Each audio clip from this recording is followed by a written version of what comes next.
दोस्तों, मैंने एक कहानी को पढ़ा था,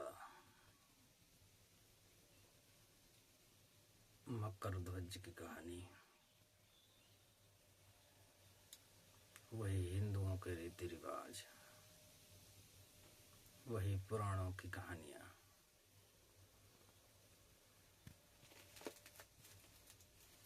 एक शेर को, भूखे शेर को बालक को काट कर खिलाया गया था।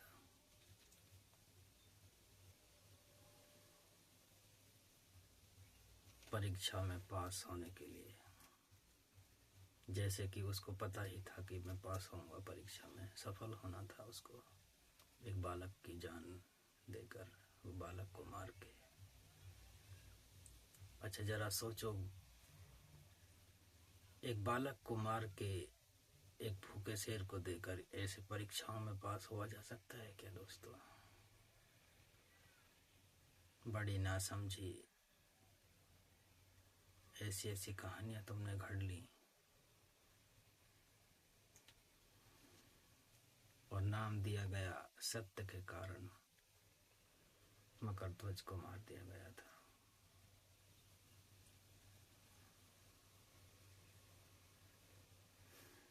ऐसे तुम स्वर्ग जाओगे। कुछ सोचते होंगे कि कहानी, ऐसी ही कहानियां हम याद करके ज्ञानी हो गए।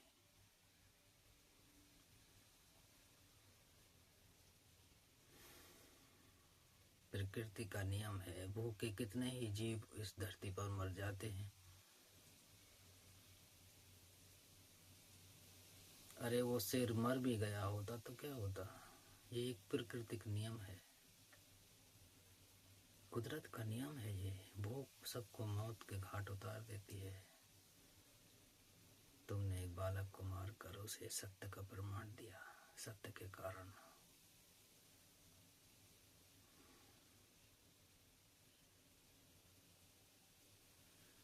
बड़ा अफसोस होता है ऐसी कहानियों को पढ़कर। बड़े प्रमाण दिए गए।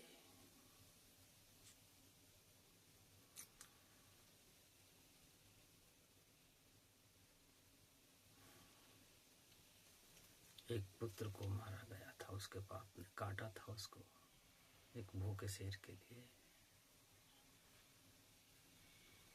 नाम दिया गया सत्य के कारण। मैं कहता हूँ कि इस दुनिया में सबसे बड़ा असत्य का कारण, घिनौना अपराध इस कहानी में मुझे दिखाई पड़ा। वो नादान बालक कुछ न कह सका। वो क्या सोचता होगा कि मेरा बाप कैसा है। तुमने पर्दे बना दिए।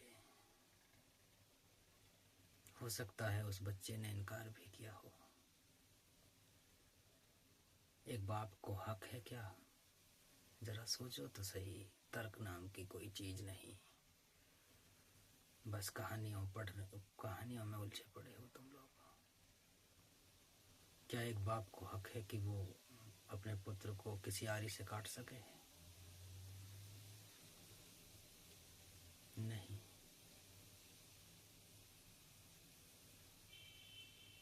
कैसे उद्धार होगा तुम्हारा?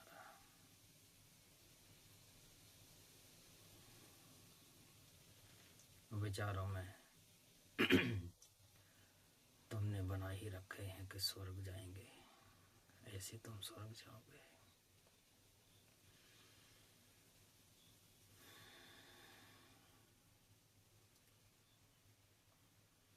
थोड़े से समय के लिए आत्मा उतरता है किसी भी मांस के शरीर में, जीता है और फिर चला जाता है। यहाँ कोई ठेकेदारी नहीं। फिर एक मौका मिलता है किसी नए शरीर में, प्रकृति तुम्हें भेज देती है। ऐसे ही बार बार मर रहे हो तुम, बार बार जन्म ले रहे हो, बार बार। इस 84 के घेरे से बचा लो अपने को दोस्तों, अभी वक्त है, मौका है। ऐसी कहानियों में मत उलझो, अपने को जानो। अपने को जानो। तुम प्रकृति के बंधन में हो, तुम्हें कभी पता ही नहीं चलता कब तुम्हारा जन्म हो जाता है। तुम्हें मौत का कुछ भी पता नहीं। तुम जीवित क्यों हो तुम्हें कुछ भी पता नहीं, और तुम मालिक बने बैठे हो। बड़ी मालकियत बांधी है तुमने अपने ऊपर। एक दिन किसी दूसरी गर्भ की व्यवस्था में तुम चले जाओगे।